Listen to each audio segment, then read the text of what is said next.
Kalau kita mendengar kata karat, biasanya kita langsung membayangkan logam yang rusak. Besi berkarat, motor tua berkarat, pagar rumah berkarat.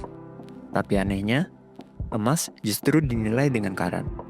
Kita sering mendengar emas 24 karat, emas 22 karat, dan emas 18 karat. Padahal, emas dikenal sebagai logam yang tidak berkarat.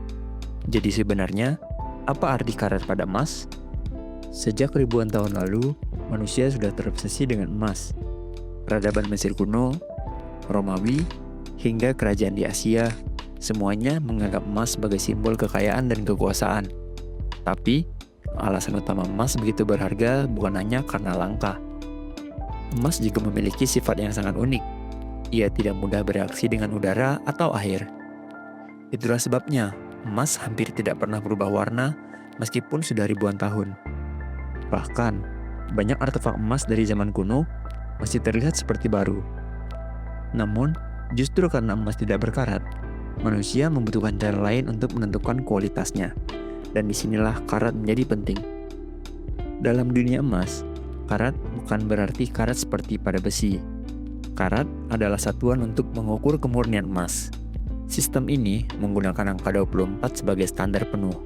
Artinya, jika sebuah emas adalah 24 karat, maka logam tersebut hampir seluruhnya adalah emas murni. Namun, ada satu masalah. Emas murni terlalu lunak.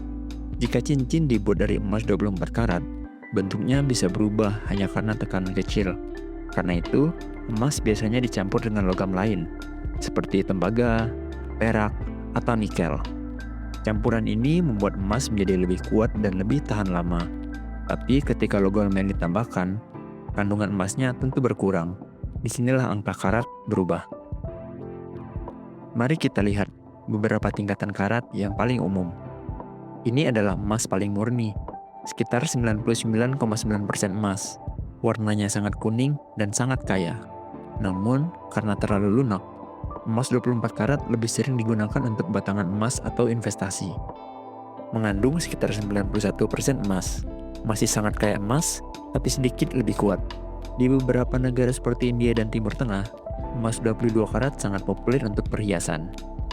Ini adalah salah satu standar perhiasan paling umum. Sekitar 75% emas dan sisanya adalah logam campuran. Banyak pembuat perhiasan memilih 18 karat karena memberikan keseimbangan antara kemurnian dan kekuatan. Mengandung sekitar 58% emas.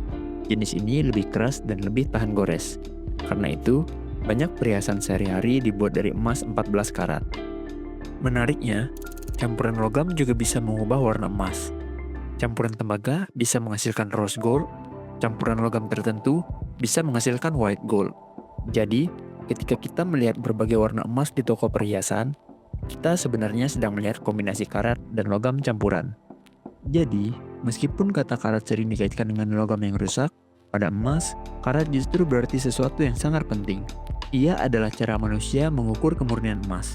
Angka karat memberi kita cara yang jelas untuk mengetahui berapa banyak emas sebenarnya yang ada di dalam sebuah logam. Tanpa sistem ini, perdagangan emas akan jauh lebih sulit dan penuh ketidakpastian. Jadi, lain kali ketika Anda mendengar istilah emas 24 karat atau 18 karat, ingatlah bahwa angka itu bukan sekadar label. Itu adalah ukuran tentang seberapa murni emas tersebut sebenarnya.